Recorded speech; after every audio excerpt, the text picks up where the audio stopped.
fui meu professor no Esmaio. Ora então, muito boa tarde a todos.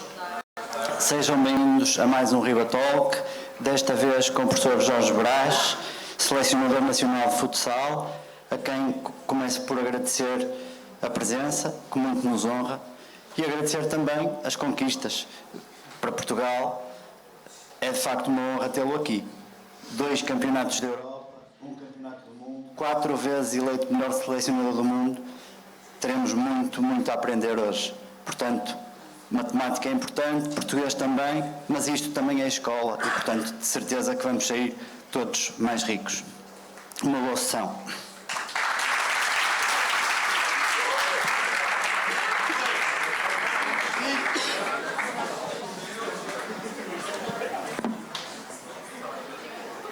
Olá, boa tarde a todos. Agradecer mais uma vez ao professor Jorge Brás a presença aqui na nossa escola. É para nós um orgulho. Eu, enquanto professor de Educação Física, que acompanho o desporto, é bom ter aqui a presença do professor que nos pode ajudar e transmitir grandes conhecimentos e principalmente nesta fase que vocês vão entrar agora e vocês vão ver já que o professor vai nos dar grandes ensinamentos através do desporto. Queria começar por fazer uma pergunta. Sendo o professor de uma zona mais pequena do país, Trás-os-Montes, na aldeia de Trás-os-Montes, que dificuldades sentiu até chegar ao patamar que está hoje? Boa tarde a todos, antes de mais. Claro, e como já referiu, é um prazer enorme voltar à escola. Eu também sou professor de Educação Física, não exerço há alguns anos, mas é um prazer enorme voltar a este ambiente. Como eu digo, para mim as pessoas mais importantes que existem são os atletas, e enquanto fui professor não tinha dúvida nenhuma que as pessoas mais importantes que existiam eram vocês. Por isso há aqui algumas coisas que se complementam muito. Por isso é um prazer enorme estar aqui convosco. Em relação à questão, eu nunca olhei para essas dificuldades, nós temos muita tendência de dizer assim: vai ser muito difícil o Exame Nacional de Físico-Químico, vai ser muito difícil, e o nosso primeiro olhar dirige-se sempre, ou quase sempre, para as dificuldades e do que não conseguimos.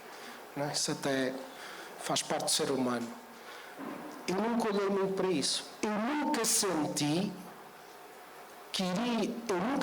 as dificuldades que existiam, mas eu nunca senti as dificuldades de ser de uma aldeia de Trás-os-Montes, não é? Em que eram quase 40 minutos de autocarro para ir para Chaves treinar, por exemplo. Em que o autocarro, naquela altura, eram 4 horas para chegar ao Porto. São 4. São meia hora. Agora, tenho que ir ao treino, tenho que estudar porque é para a Faculdade do Porto que quero entrar, e o olhado era para isso, e não tanto para as dificuldades. Para as dificuldades era, olha, não consigo lá chegar em 2 horas, vai ter que ser em 4. Portanto, eu nunca tive muito essa sensação das dificuldades do interior e de ser, eu digo sempre isto com enorme orgulho, eu venho mesmo de trás das pedras. Venho mesmo de um sítio muito pequenino, onde hoje me mete confusão, que hoje as acessibilidades são muito melhores,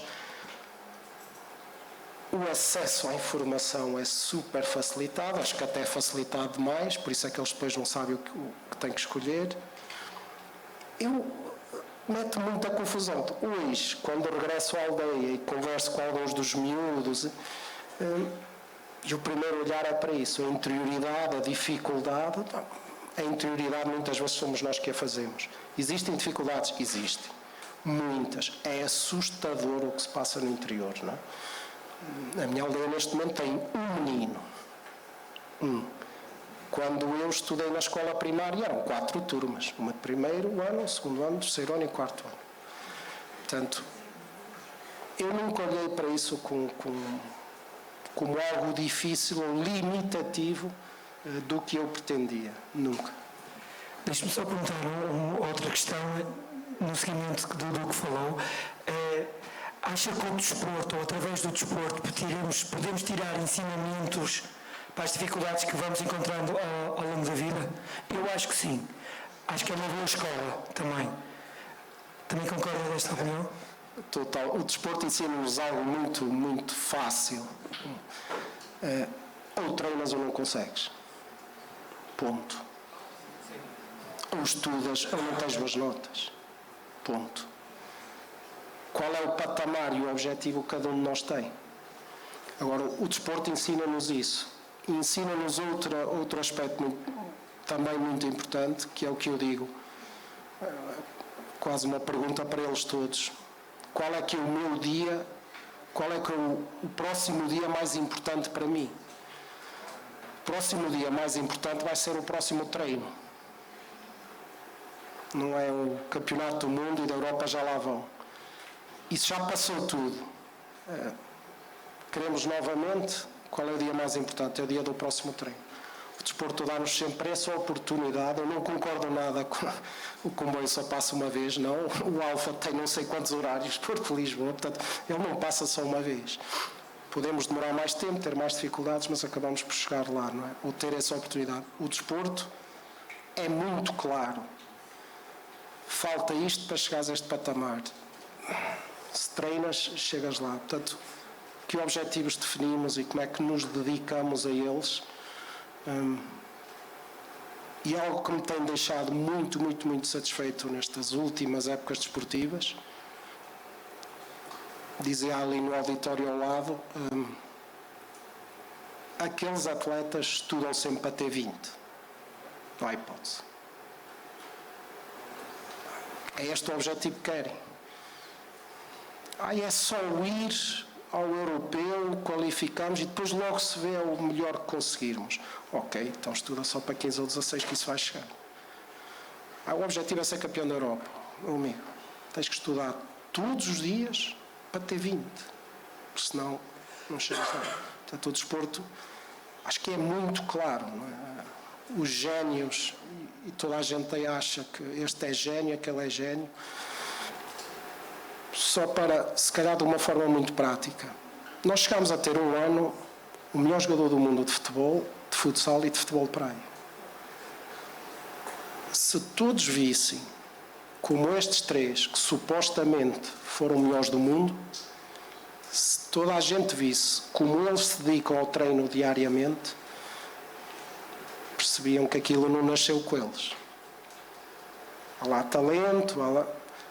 mas o nível de trabalho, o volume de estudo daquela gente diariamente é algo assustador, mas simultaneamente exemplar. Muito bem. Passando agora um bocadinho à sua carreira, iniciou no futebol de 11, como guarda-redes. Como é que o futsal entra na sua vida? Sei que nunca foi praticante, pelo menos em termos de competições oficiais. Provavelmente teve o contacto na faculdade. Depois, como é que faz esse transfer para treinador de futsal? Foi a primeira... Eu, quando ingressei na faculdade, jogava futebol, não é? E havia a necessidade de me manter em forma. Eu nunca estudei muito para 20 enquanto fui jogador de futebol, por isso é que a carreira foi fraca. E ao entrar na faculdade tive a oportunidade de participar nas competições nacionais universitárias. Na altura era a FAP, não é? Que organizava uma seleção, e eu jogava quer futebol, mas quando havia futebol 5, que era como se denominava na altura, lá eu também jogar para o ringue em cimento do Quedupe, mas lá íamos nós e qualificámos-nos para um campeonato para a fase final. E na fase final sou convocado para a Seleção Nacional Universitária. E eu já referi isto várias vezes.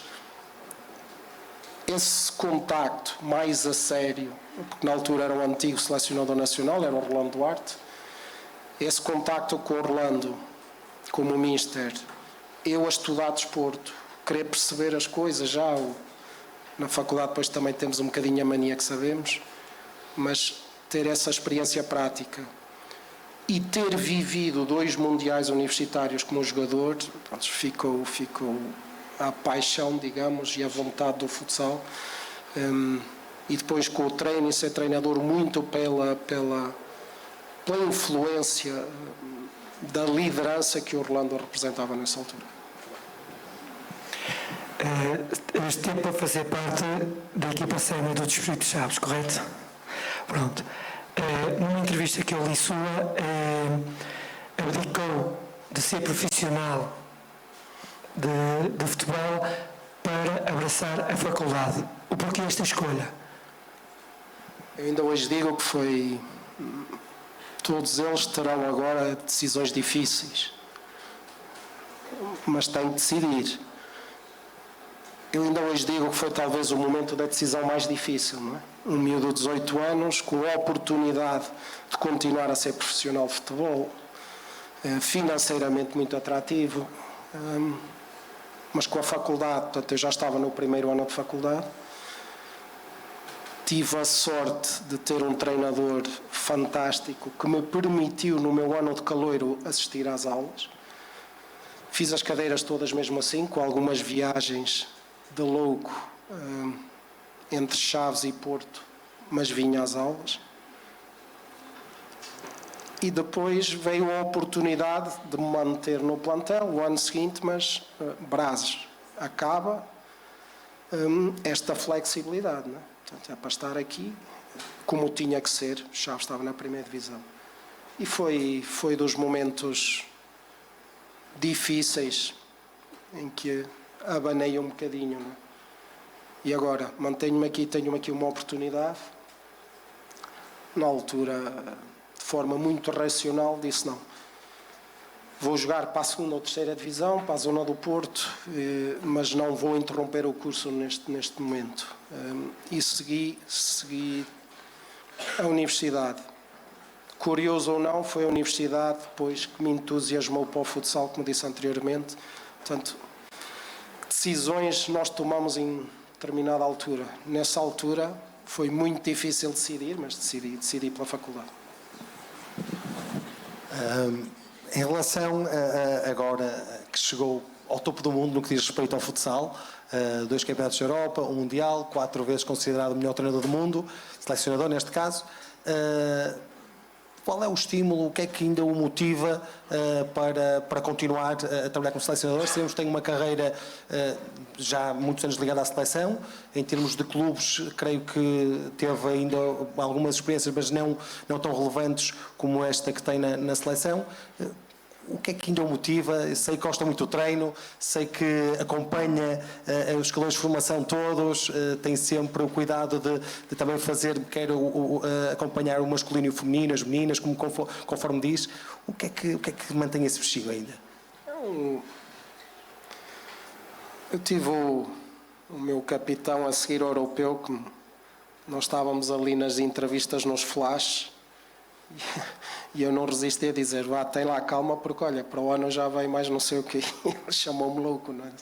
Estás louco, acabámos de ganhar o europeu, já me estás a falar no próximo. Eu dizia, olha, afinal continuamos com os dois por renovar, agora vamos ter que renovar esta outra vez. Eu não olho muito para, agora vais atingir este objetivo, agora vais ganhar outra vez. Agora... Eu olho para o processo. Eu só estou a olhar para o primeiro estágio em setembro. O que é preciso fazer e como é que vamos reiniciar? E esse processo, não sei, eu costumo dizer que é motivação muito intrínseca. E é para ser de top todos os dias novamente. E para ser de top todos os dias, com os sub-15, com os sub-17. Agora vamos ter um desafio e um objetivo fantástico. As meninas serem campeãs da Europa também, aqui em Gondomar. E nós temos que olhar para o processo e como é que nos dedicamos todos os dias. Porque aquele é o patamar que queremos. Eu não me esqueço, e faço questão de o dizer sempre. Toda a gente diz, 2 campeonatos da Europa e 1 do mundo. Atenção que perdemos 5. Sem problemas nenhums, perdemos 5. Houve mais 3 campeonatos da Europa e 2 campeonatos do mundo. Chegámos ao 4º lugar, 2 campeonatos da Europa ao 4º lugar. Sucesso em sucesso. Para mim foi um sucesso. porque era olhar para eles e dizer assim, nós temos capacidade para andar ali. Agora, se em 5 vezes falhamos, o problema está connosco. O problema não está nos outros. O que é preciso fazer mais? Agora que já atingimos, para fazer ou para repetir novamente, não tenho dúvidas nenhumas, não vai chegar ao que fizemos até hoje. Se fizermos copy-paste, vamos cair com um estrondo. Por isso, a partir de setembro, topo dos topos outra vez, exigência máxima, como agora, observar todos os jogos, estar com toda a gente, ir a todas as competições. Depende de nós. Quais são as minhas funções? Eu tenho determinadas funções de coordenação, direção técnica, selecionador. Nas minhas funções, não pode haver limitação no trabalho. Mas isso aí, em termos de desgaste até pessoal, vida familiar, eu sei que muitas vezes, até ouvi também numa entrevista, o telemóvel fica arredado, às vezes é um mês em competição e sei que pontualmente pega no telefone, obviamente, para falar com a família, sei que o Presidente da República ficou em espera, neste caso, telefonou-lhe e não atendeu. Quer dizer, tudo isto acaba por ter sacrifícios, mesmo até a nível pessoal. Por isso, essa grande vontade e esse gosto pelo processo, como diz, acaba por ser muito desgastante. Por isso, é isso que eu gostava que os nossos alunos ouvissem, de facto, essa capacidade de renovação de energia, de procurar sempre objetivos altos, é claramente fantástico. Mas melhor do mundo, campeão do mundo, e continua... Deixe-me só acrescentar uma coisa. Naquele auditório falou sobre objetivos. Temos aqui alunos de 11º, alguns de 12º, que vão agora, daqui a um mês, ter exames. Gostava que focasse também um bocadinho daquilo que falou ali. Era exatamente isso que eu ia dizer. Para todo o meu staff, é muita gente, não é? Staffs diferentes, de seleções diferentes, mas está bem, olhando para o meu staff da seleção A, desde a equipa médica, os restantes adjuntos, fisiologista, psicólogo, técnico de equipamentos, team manager. Eu olho para a minha equipa toda e digo sempre assim, qual é o objetivo? É ser campeão do mundo? Cuidado com o que estamos a dizer. Para sermos campeões do mundo, nós temos que ser melhores que muita gente. Eu tenho que ser melhor que toda a gente no mundo. Nós temos que ter consciência do objetivo que definimos. Para eu ser melhor que toda a gente no mundo, eu diariamente, no mínimo, tenho que trabalhar mais que eles todos. Eu tenho que trabalhar mais que os espanhóis. Eu tenho que trabalhar mais que os russos e que os brasileiros. Isso só depende de nós, de mim e da minha equipa. Isso só depende de nós. Trabalhar mais, dedicar-nos mais do que eles, ter mais seleções, ter mais estágios, ter mais volume, exigir. E não sou só eu, sou eu e toda a minha equipa. Temos de ter esta consciência. Um adjunto que se vir para mim dizer assim, Brás, não se justifica ir daqui a Portimão só para ver um jogador. Este tipo de conversa não existe. Não é... Tudo se justifica. Porque eu tenho jogadores que me dizem assim, mister, se isto ajuda 0.01, vale a pena. Foram educados ao longo dos anos. Portanto, como é que nós colocamos os objetivos, mas depois como é que nos dedicamos a ele diariamente, não é? Portanto, e agora só para explicar, que eu sei que isto muitas vezes é difícil de perceber. Claro que existem sacrifícios tremendos. Existem sacrifícios familiares brutais. Ainda hoje alguém se chateou porque... também só disse hoje, não vou estar no São João em casa em Braga, não vou. Mas vens cá um bocadinho. Não, impensável, claro que não. Em função do objetivo todo que vocês têm, do que vocês pretendem, se calhar vai haver um momento ou outro em que digo assim, hoje não vou sair à noite com os meus amigos porque tenho mesmo que estudar mais um bocado que isto não está famoso. Mas depois também custa muito dizer assim, como é que é? Vocês veem aí nos Instagrams e... olha que fixe, parece que foi uma noite impecável, divertiram-se e eu não estive. Que equilíbrio encontramos aqui mas que sacrifícios fazemos mais ou menos em função do objetivo e do que queremos. E eu volto ao início. Se o objetivo, eu dizia isto para ser campeão da Europa, já fomos lá 4 vezes, nunca ganhámos, já chegámos às meias finais, falta ali um bocadinho. Temos que trabalhar mais e temos que se organizar mais. Vai haver mais sacrifícios? Claro. Mas o que temos feito até agora ainda não chegou. Portanto, que equilíbrio vocês encontram nessas decisões diárias em função do que pretendem e do objetivo que têm? Agora, não há milagres. Se eu quero estudar para o 20, vocês têm que estudar muito, não é? Isso é que eu digo, portanto, isto é um bocadinho semelhante.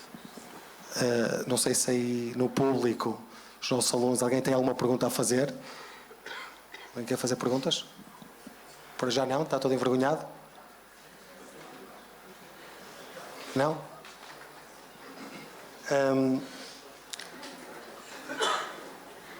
Depois de ter ganho o Campeonato do Mundo com o Ricardinho, que foi considerado o melhor jogador do mundo várias vezes, ele abandona a seleção, como é que é depois voltar a liderar e, como diz, reinventar sem aquele que era não só o melhor jogador do mundo, mas a gente sabe que ele dentro do grupo era uma peça fundamental, que era um líder na verdadeira acessão da palavra.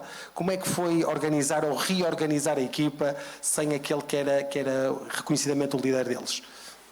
O Ricardo representou sempre muito.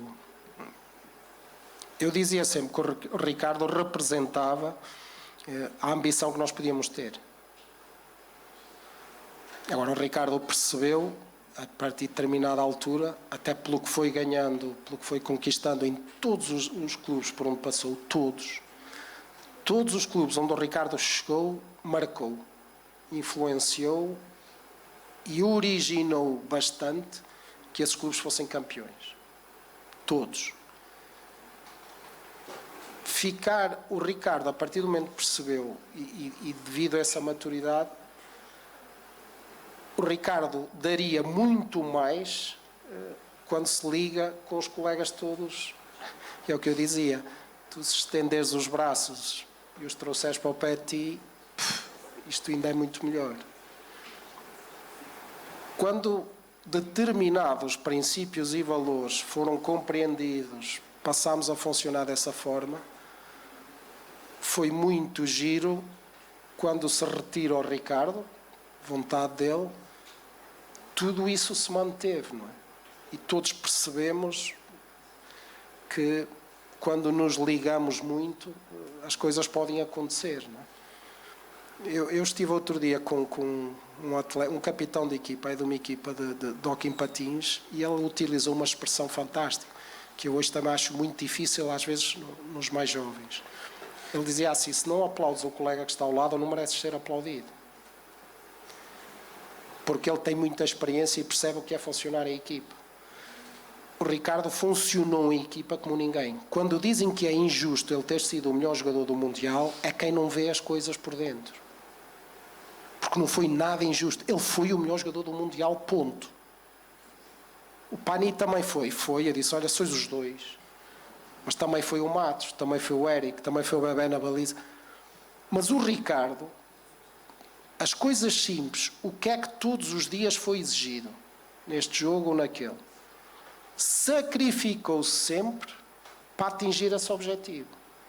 E isto hoje é muito difícil. Eu vejo isso com os jovens que chegam às seleções sub-17 ou sub-19. É muito difícil dizer assim: eu não me importo de jogar para jogar ele, porque ele vai desempenhar melhor a função neste momento.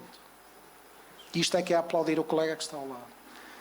Portanto, quando criámos ou percebemos todos que se não estávamos a chegar lá, havia qualquer coisa a mais que tínhamos que anexar, o nosso comportamento diário, a nossa ligação, e o Ricardo personificou isso de uma forma muito clara. Quando o Ricardo saiu, as coisas já se mantêm, não é? já estavam em 2018, mesmo antes de 2018 e noutros momentos. E as coisas foram continuando.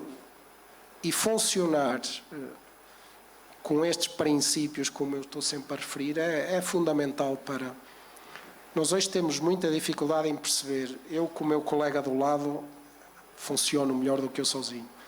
Não tenham dúvidas disso. Num desporto coletivo, isso é demasiado evidente. E eu hoje, só para terminar, então tinha, até porque vou ter aí mais umas conferências, e eu disse assim, já sei o que é que vou fazer. Vou esquecer os meus PowerPoints todos, agora está tudo a ser campeão nacional, campeão da Europa, agora estão as competições todas a terminar, de todas as modalidades, e é muito fácil, é ver o discurso final de todos os treinadores que ganharam. Todos. A equipa, como é que se relacionaram, comportámos-nos como uma família, todos. E às vezes até fico, então e jogar bem? Isso é competente, não é preciso? Todos eles, não é? Eu disse assim, olha, isto é fácil, é pegar nos recortes destes jornais todos, olha o que este disse, o que este disse. Portanto, que comportamento nós temos como equipa, em que todos queremos muito o mesmo, e claro, quando saiu o Ricardo, acho que até sobressaiu mais esse comportamento, porque faltava ali alguém que de vez em quando fazia uma magia qualquer e as coisas resultavam. Mas não, há outros também a desempenhar esse papel. Portanto, como é que nós, no fundo, mesmo sendo o melhor do mundo, se vissem como é que o Ricardo se preparou para o Mundial, acho que muita gente não acreditava. Ele vinha de uma lesão, inclusive, não é? Muito grave, muita gente já não esperava até que ele recuperasse a tempo, e ele fez um sacrifício enorme para poder estar em condições de integrar a convocatória. Acho que foi o público nessa altura, e mais do que a magia também que o professor diz, ele até em termos de comportamentos defensivos era se calhar também dos melhores do mundo. Aí que ele trabalhava, lembro-me quando estávamos a defender em desvantagem, não é? Por isso no 5 para 4, e ele mantinha-se sempre em campo. E agora, como os guarda-redes sempre a jogarem todos à frente, eu disse, o Ricardo está pronto para ser guarda-redes também. Mas quando toda a gente diz, o Ricardo é o melhor defensor do mundo, de longe, mas assim uns patamares acima, é o melhor defensor do mundo. Mas isso são as coisas que não olham, as pessoas não veem tão bem, veem as magias. O que é que eu dou à minha equipa para atingir os objetivos?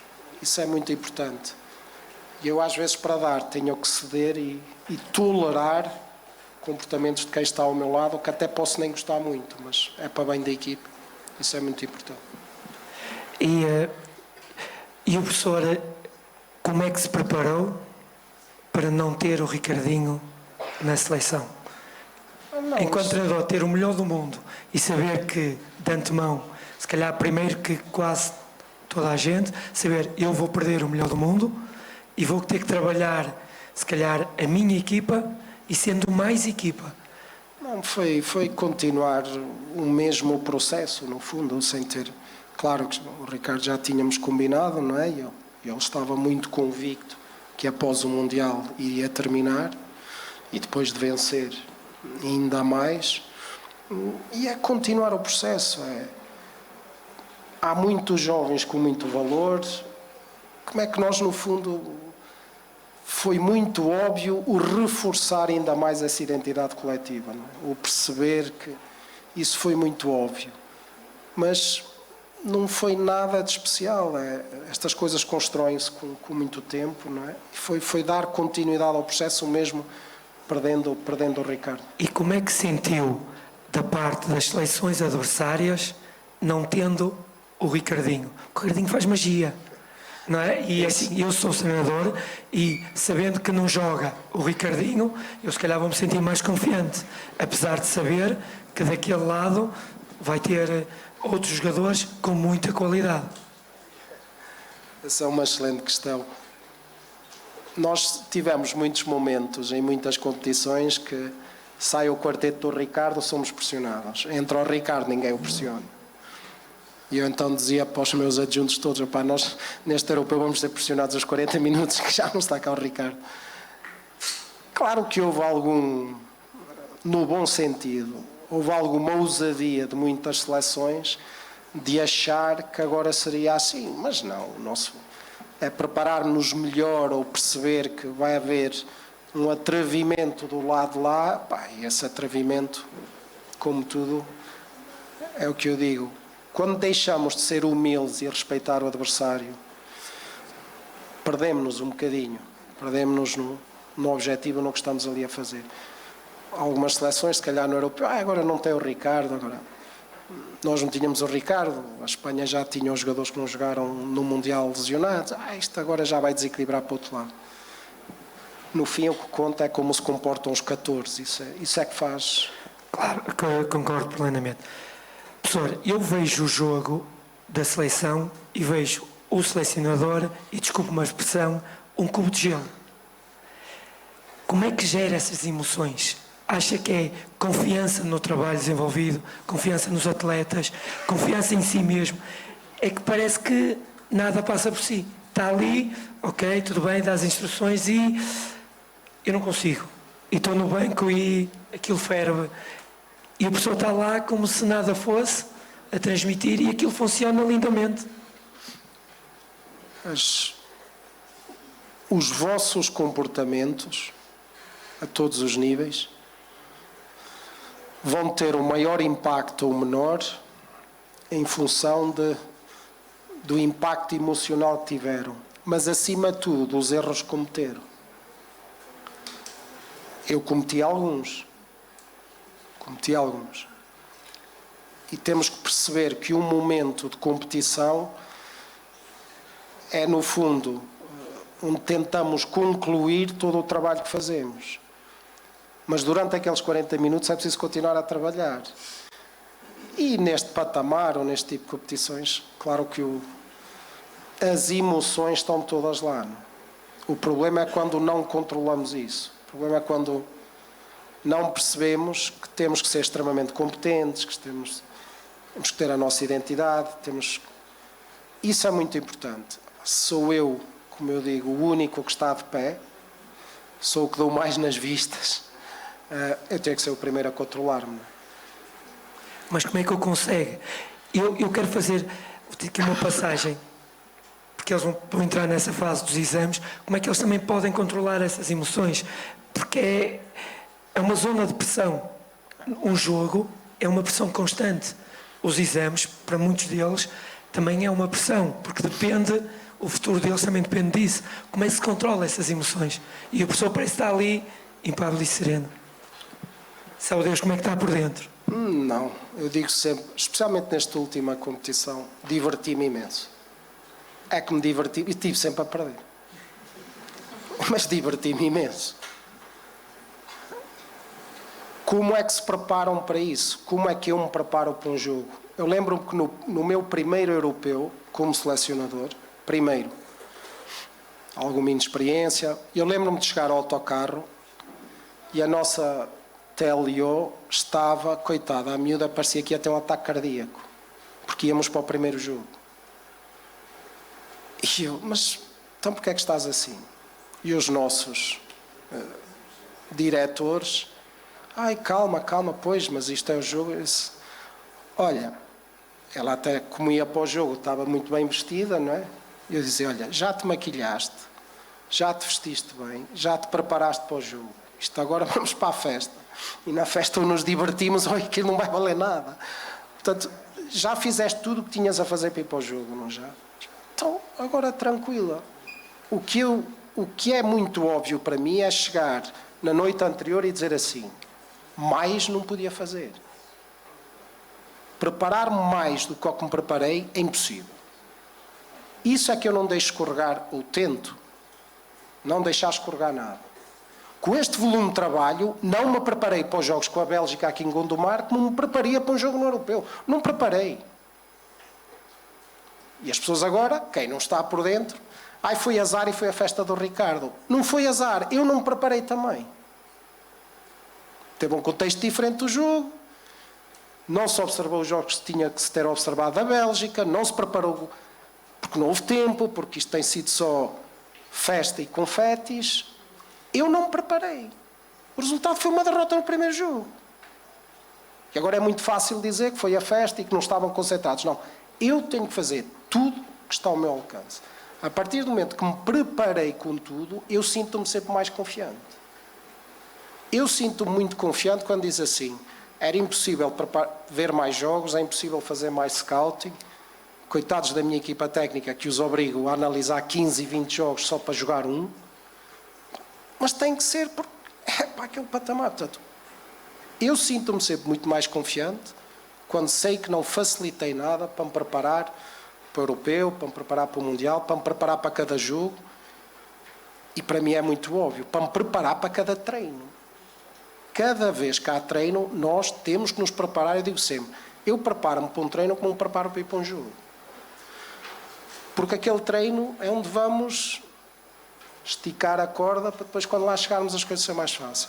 Eu sinto-me mais tranquilo quando sei que não facilitei em nada para me preparar. Depois, claro, é confiança total, os 14 que lá estão, mas é que é total. Eles às vezes ficam admirados, joga mais este, e agora meteste este, e agora meteste os 3 miúdos, estás a perder 2-1. Eu confio em todos. E eles sentirem isso. Aí que enorme responsabilidade agora, campeão do mundo, vais ter que revalidar o título. Aí a pressão para eles.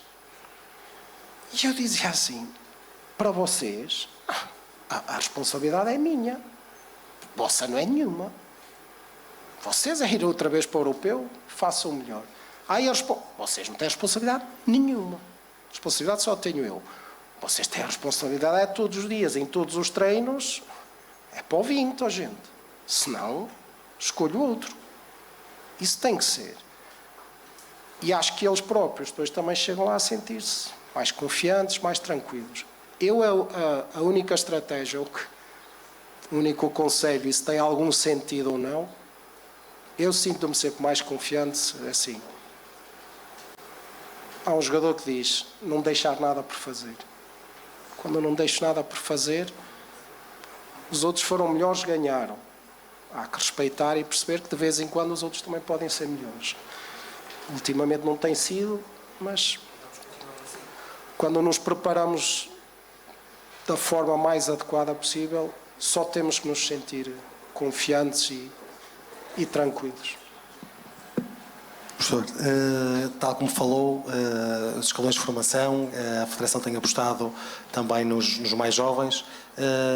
Como é que a Federação, se é que o faz, acompanha também o percurso académico dos nossos atletas, dos jovens atletas, se também tem influência nas convocatórias, qual é esse trabalho que tem feito para lá está, conseguirem conciliar o desporto e a vida académica?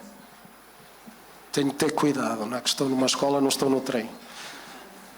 Porque é algo que me irrita sempre. Chegar a um estágio de sub-15 com 30 miúdos, eles são obrigados, quando se apresentam, isto de forma muito prática, são obrigados no primeiro dia a dizer o nome, o clube de onde vêm, a escola onde andam e que notas têm.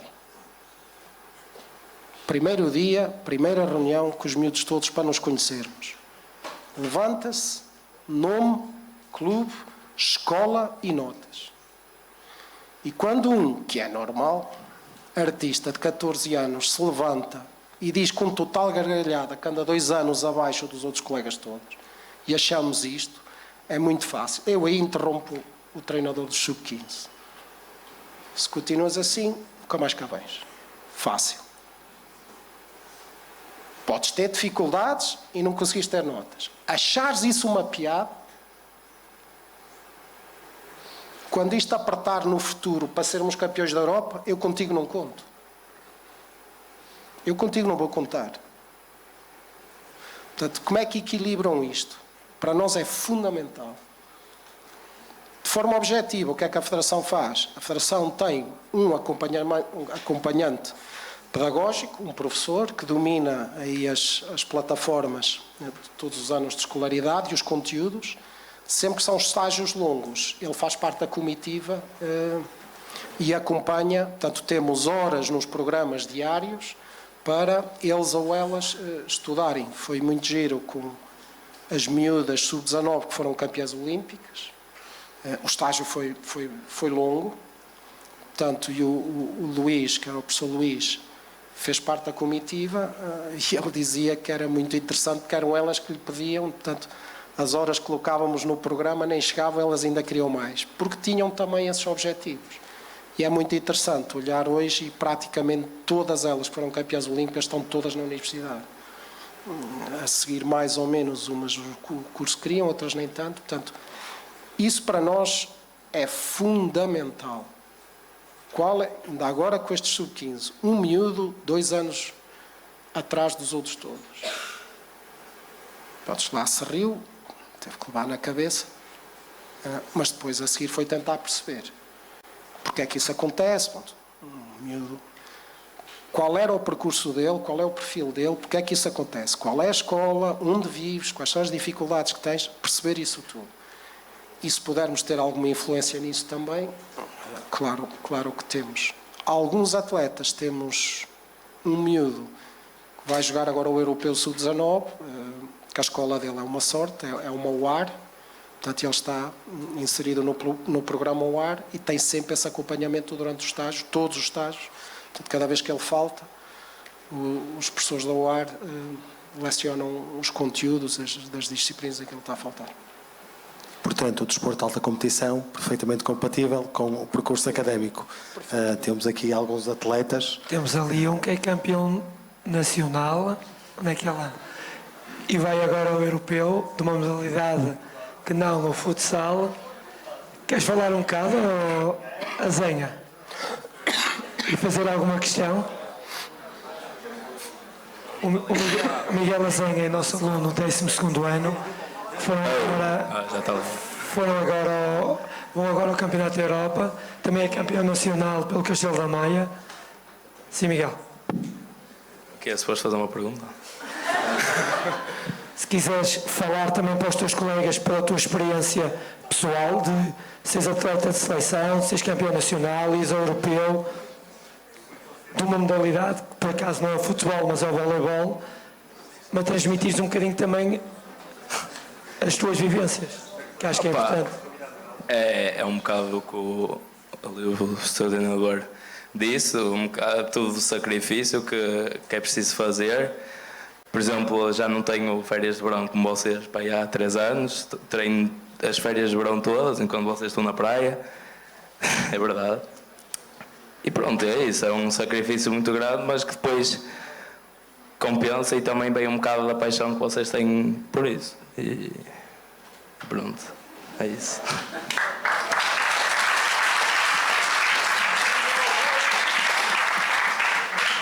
Não sei se há mais alguém que queira fazer uma pergunta, não sei, senador.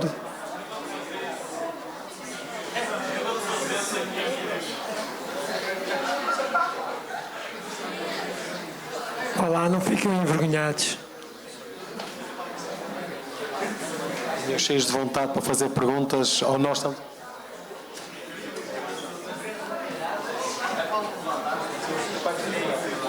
Boa tarde a todos. Queria fazer uma pergunta relacionada, tipo assim, com o desporto. Qual é que acha que, independentemente do desporto, a maior dificuldade que os atletas têm em passar do contexto de contexto de formação e contexto amador para o contexto profissional, que normalmente é nestas idades que se dá esse salto? Qual é que acha que é assim a maior dificuldade e como ultrapassá-la? Obrigado.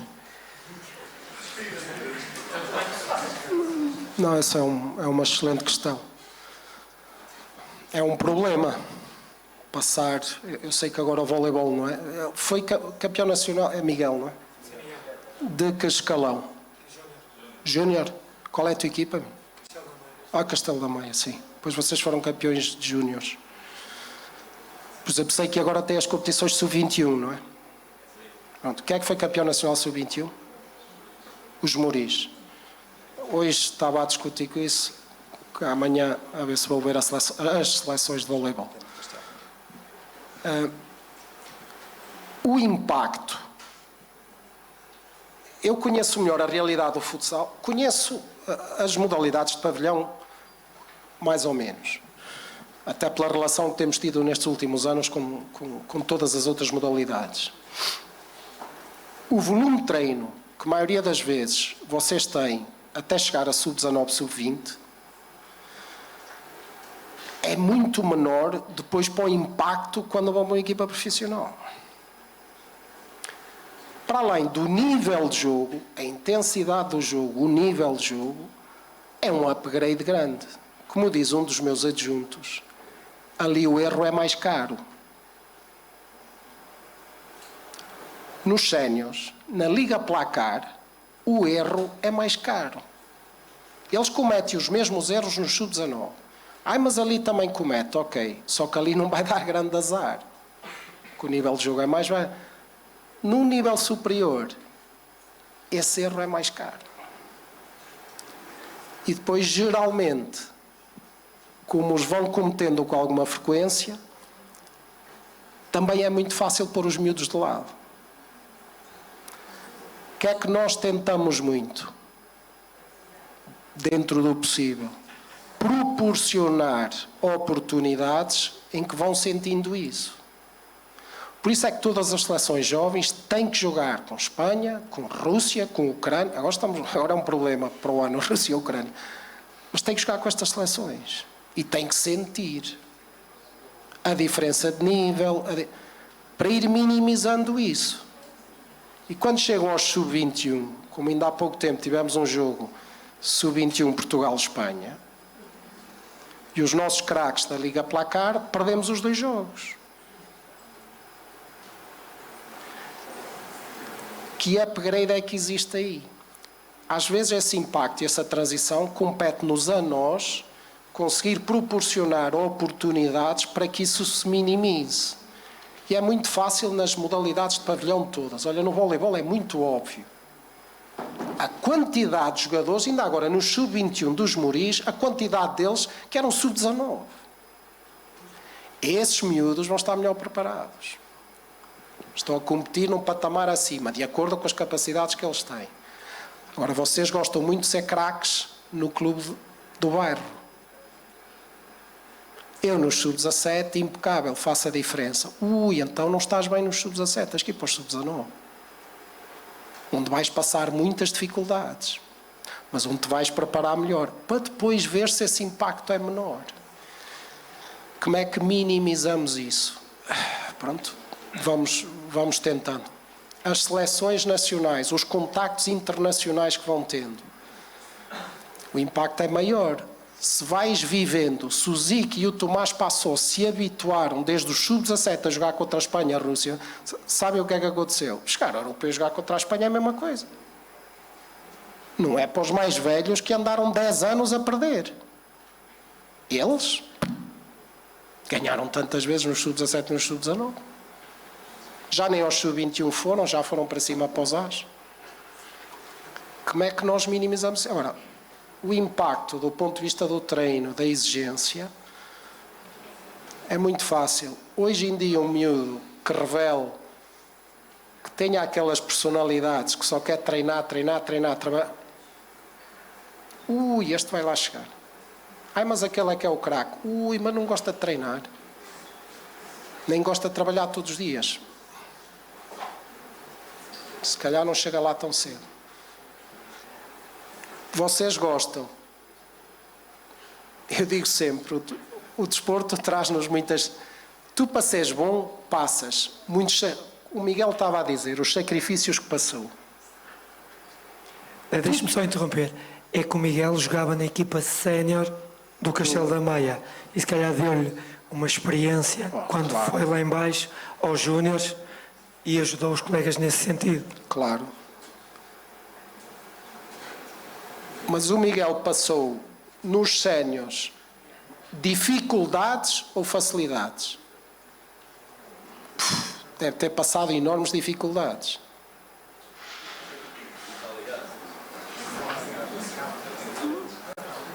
Primeira vez, ou as primeiras vezes que treinaste com os séniores, foi fácil ou foi difícil? Eu não acho que tenha sido muito difícil, porque o contexto que eu já treinava das seleções já era tão ou mais exigente de qualquer nos séniores. Claro que em jogo é difícil jogar contra os outros, são todos... É tipo um nível atlético muito maior do que eu estava habituado. mas acho que não, porque estava preparado para isso. Sempre me preparei para isso e quando cheguei lá tive a capacidade para assumir e acho que não passei grandes dificuldades porque estava preparado para esse nível. Já vi que as dificuldades não te metem confusão. Não. Sempre as quiseste, não é? Exatamente. O que eu pergunto a toda a gente é porquê é que na escola só querem facilidades? Isso é verdade. Isso é verdade.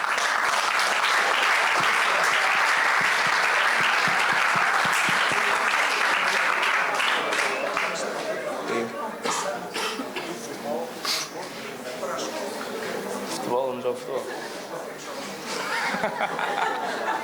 Jogo bola. O quê? Não percebo. A minha questão, e peço desculpa estar agora a colocar aqui no meio desta... Não é discussão, é realmente o que se passa. Nós temos aqui alunos que são atletas fabulosos e quando nós lhes pedimos para eles fazerem a transposição, como são tão bons no desporto, porque é que não conseguem levar o mesmo nível educacional? Aí é que começam as dificuldades. Se eles são tão bons e mentalmente acho que eles conseguem ser fantásticos, é transpor isso para a escola. Há tantos... Tentar responder com dois pontos de vista, no fundo. O perfil de qualquer atleta de top, seja em que modalidade for, nós gostamos muito em todos os estágios, todos. Nós tentamos sempre convidar alguém, especialmente com os miúdos, para ir lá jantar connosco ou estar à noite, depois de jantar connosco, 1 hora e meia só na conversa. E já levámos muita gente, desde o Pimenta, o Inês Henriques, muita gente. O perfil deles todos, aquilo bate tudo no mesmo. É gente doida a trabalhar e a treinar todos os dias. É que não há, o perfil é sempre este, sempre, de quem atingiu grandes feitos. Muitas vezes, alguns dos atletas, e aqui é a questão das carreiras duais, que é um problema, não é? Não é problema, eles é que acham. É quando se focam muito só na atividade esportiva. Ou o inverso. Por isso é que às vezes há dropouts. Porque nós também não temos a organização do processo como outros países. Que é, eu chego a um ponto, vou abdicar do desporto porque eu quero é estudar muito e entrar para a universidade. Portanto, isto acontece nos dois lados, que é, eu viro mais para um lado ou viro mais para o outro. O Benfica foi agora campeão da Europa de handball. Acho que toda a gente sabe o curso que tem o Bellone. É médico. O Hugo Gaspar do Benfica é médico. O Hugo Gaspar está no topo dos topos há quantos anos? Não sei, não domino tanto o voleibol. Mas sempre me lembro de o ver jogar. Ou seja, nós temos uma série de exemplos de gente de topo que conseguiu conciliar as duas coisas. O que vai acontecer, que eu também tomei essa decisão a determinada altura, o que vai acontecer é, vai haver momentos em que vou apostar mais numa coisa ou noutra. Isso pode acontecer. Mas que é possível, é. E que não devo nunca descurar a parte académica.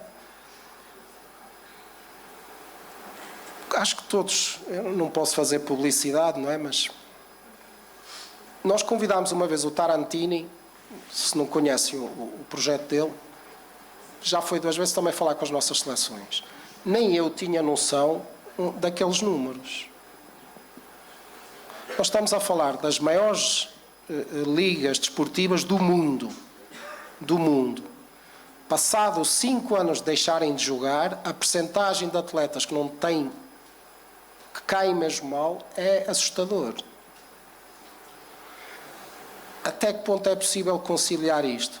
E nos últimos anos, no futsal, eu já estou há alguns, tenho apanhado o Ricardinho, antes do Ricardo, o Arnaldo, o Benedito, o João, uma geração fantástica que agora deixaram de jogar.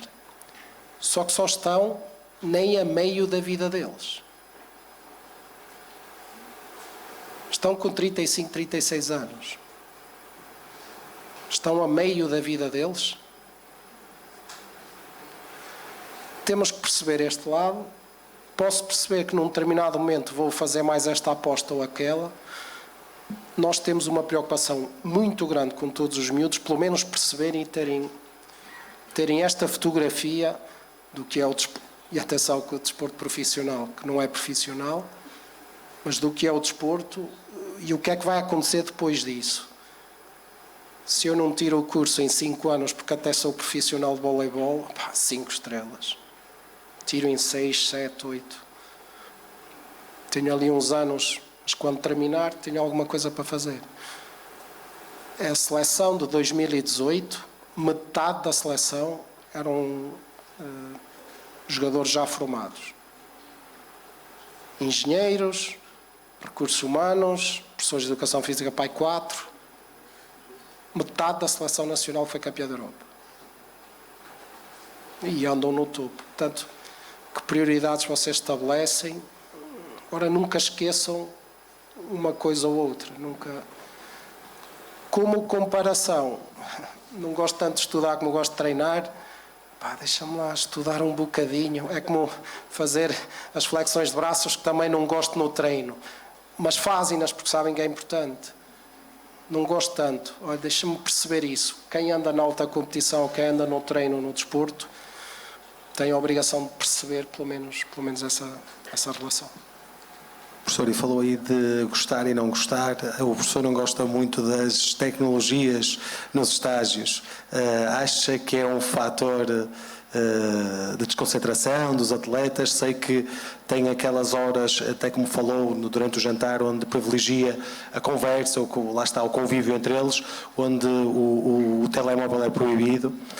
Sei que o Ricardinho chegou a ser apanhado de forma indevida e acho que tinha um grupo da seleção, que eram os campeões, salvo erro, não sei se fazer alguma asneira, mas acha mesmo que tem interferência negativa o uso, lá está, das tecnologias à nossa disposição? Parece-me claro a dificuldade que eles têm em manter-se concentrados muito tempo. Como eu costumo dizer, a minha filha não ouve uma música até o fim, aquilo irrita-me profundamente. É só clicar e passar para a seguinte. Nas equipas, ou do meu ponto de vista, algo muito importante que é como é que nós vivemos para nós. Se eu me quero ligar a si, se fazemos parte da mesma equipa, que relações nós temos? Hoje em dia vive-se relações diferentes que eu ainda não consegui perceber, e aí tiro negativa claramente. Prontos, relacionamos-nos muito por esta via, não é? Ou os miúdos relacionam-se muito por esta via. Mas na equipa e no treino isso não existe. E naqueles momentos isso não vai existir. E eu não posso estar no balneário preocupado com uma mensagem para casa. Não posso. Eu tenho que viver para aquilo. Eu digo-lhes sempre, há uma coisa muito fácil. A maior alegria que todos eles vão ter é chegar a casa com alguma coisa ao peito. E aí vão ter uma satisfação muito grande com os filhos, com as esposas, com as namoradas, porque elas também vão estar muito satisfeitas. O problema é quando nós chegamos a casa e não trazemos nada. E muitas vezes não o trazemos porque facilitamos nestas relações e nesta dedicação diária. Como é que nós vivemos para dentro? Eu digo sempre, e toda a gente já ouviu falar, enquanto perdemos, isto era compreendido de uma forma diferente, não é? Sempre falei em família. Todos nós, as relações mais fortes que temos é com a nossa família. É com os vossos pais, com o irmão, depois o melhor amigo que também se estabelece. Quando numa equipa as relações nunca vão ser iguais, santa paciência, mas se aproximam disso, quando eu sinto o meu colega de equipa quase como minha família, depois é só organizar bem o processo de treino, porque aquilo vai funcionar. Se eu me andar constantemente a distrair, a viver para fora, isto é um bocadinho difícil. E o que aconteceu dessa vez com esse episódio foi sem querer, e tinha o grupo deles, que já era campeões da Europa, só num estágio de preparação. E hoje em dia, até a mim já me chatei um bocadinho, que acabamos de jantar. Eu estou sempre à espera que eles se vão embora, porque eles ficam todos na mesa na conversa e ninguém está de telemóvel. Se isto tem alguma influência ou não. Agora, no desporto, as relações são fundamentais. Como é que nós fortificamos essas relações? Se vivermos para nós. Eu ainda não percebi bem como é que podemos usar essas coisas. Pronto, sou muito fraco nisso. Mas fico mesmo com dúvida, porque, Ricardo, por favor, vai avisar os teus colegas, não há reunião de preparação do treino. Vamos diretos para o treino. E não sei o que é que ele fez, mas passado 5 segundos, mister, já estão todos avisados. Todos avisados. Eu não existe aqui. Já tinha posto a mensagem no grupo. E eu digo assim, quer dizer, eu estou a proibir telemóveis. E o telemóvel é um instrumento mais importante até para comunicarmos. Os programas diários já não são imprimidos, são enviados pelo telemóvel de cada um. Para mim é um problema que não ando com ele. Como é que é esta nova era que estamos a viver? Agora, que não duvidem, daqui a 10 anos poderei dizer que estava redondamente enganado, mas as relações numa equipa, numa empresa, numa escola, no conselho de turma, na turma, isso é fundamental. E por aqui perde-se muito o sentimento e muita emoção. Não, ainda não consegue transmitir outras coisas. Bem, professor, a conversa está agradável. Acho que nos trouxe grandes ensinamentos, mas queríamos terminar aqui com um jogo em que tem que escolher uma das opções. Antes disso, só para perguntar, há mais alguém que quer fazer mais alguma questão? Estamos mesmo no fim. Não? Pronto, então acho que siga agora um jogo que eu e o professor Filipe tentamos criar, dinamizar. Vamos ver como é que corre. Começo eu? Então, pastéis de chaves ou covilhetes? Pastéis de chaves. Pastéis de chaves. Antes a malta de Vila Real não pode ouvir, mas pastéis de chaves, claramente. Futebol ou futsal? Futsal. Futsal. Treino ou jogo? Treino, muito processo. O jogo depois é a festa. Mas onde é preciso trabalhar também, mas muito treino. Presunto ou alheira? Os dois. Mais presunto, mais presunto. Presunto. Portugal ou Canadá? Não, Portugal. Embora o sentimento muito forte, foi onde nasci, mas é Portugal. Portugal é onde eu estou desde sempre, ou quase sempre. Posta mirandesa ou francesinha? Outra difícil. Vocês complicam muito. É aposta. Agora, Politicamente correto. o molho agora já me faz mal. Professor ou treinador? São a mesma coisa. É exatamente a mesma coisa. Rival mais difícil, Argentina ou Espanha?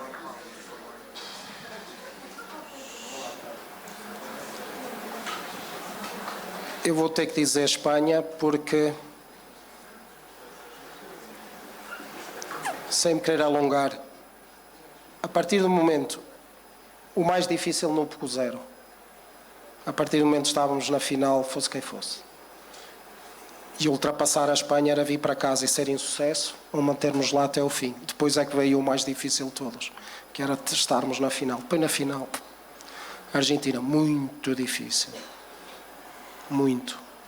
Aí é difícil escolher, mas a Espanha era ali o limite, e se tiver que comparar entre os dois. Bem, para o fim, Ricardinho ou Ronaldo?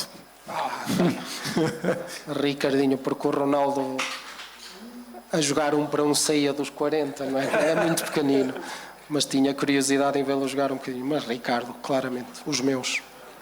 Pronto, professor, agradecer-lhe, muito obrigado.